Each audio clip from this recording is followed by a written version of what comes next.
Chào mừng bạn đến với Tạp Thính Quán. Audio ngày hôm nay sẽ là một bài luyện tập nhỏ đối với bản thân, được trích dẫn từ cuốn sách Don't Sweat the Smart Stuff at Work của tiến sĩ Carlson. Mình có liệt kê riêng những cụm từ có thể phù hợp với mục đích sử dụng tiếng Anh của bạn ở phần mô tả của video này. Nếu bạn muốn có phần lời của audio, xin vui lòng liên hệ với mình qua địa chỉ email bên dưới. Còn bây giờ, chúng ta vào thôi. Dare to be happy, many people don't allow themselves the luxury of being enthusiastic, light-hearted, inspired, relaxed, or happy, especially at work. To me, this is a very unfortunate form of self-denial. It seems that a great number of people are frightened at what a happy demeanor would look like to other people, including co-workers, clients, and employers. After all, they assume someone who is relaxed or happy must not be a hard worker. The logic goes something like this. If they looked happy, others might assume they were satisfied with the status quo, and therefore lacking the necessary motivation to excel in their work or go the extra mile. They certainly couldn't survive in the competitive environment. I'm often hired to speak to corporations around the country on stress reduction and happier living. On a number of occasions, the person who invited me to speak has asked me, in a nervous tone, whether I would help the employees become so happy that they would lose their edge. I'm not kidding. In reality, it's the other way around. It's nonsense to believe that a relaxed, happy person necessarily lacks motivation. On the contrary, happy people are almost always the ones who love what they do. It's been shown again and again that people who love what they do are highly motivated by their own enthusiasm to continually better themselves and their performance. They are good listeners and have a sharp learning curve.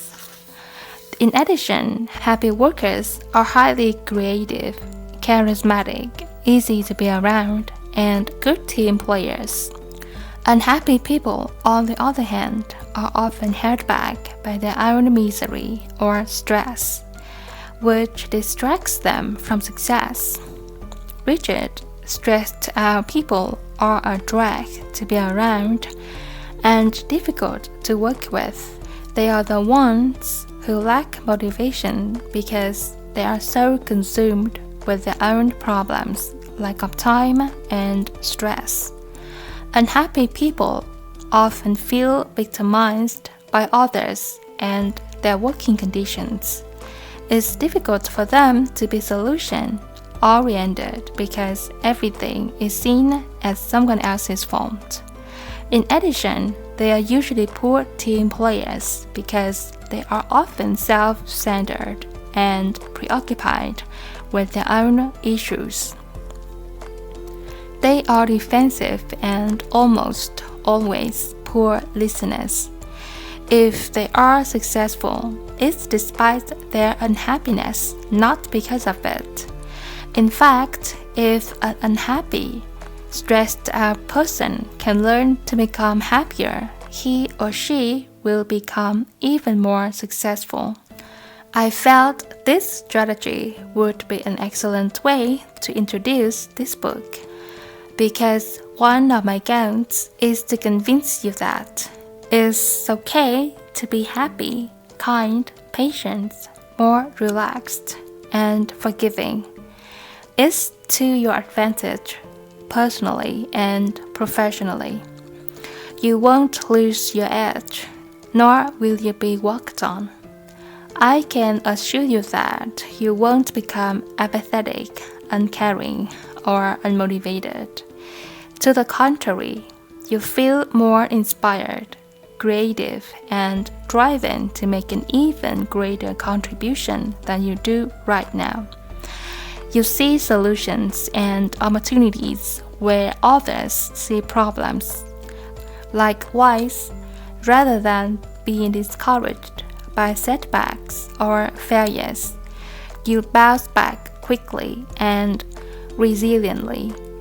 You will have increased energy.